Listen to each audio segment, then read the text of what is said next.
this week's update is that they poured the filled cells. So you'll see like right there and right there, these are the concrete filled cells, and they poured the top ribbon. So that's all these little things that are sticking out of the block are actually going to tie around your roof trusses to keep your home and your roof on during a storm.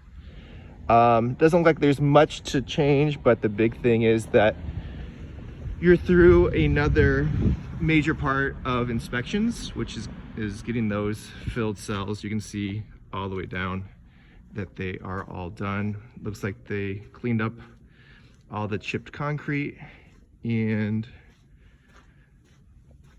let's see if there's anything else that needs some attention.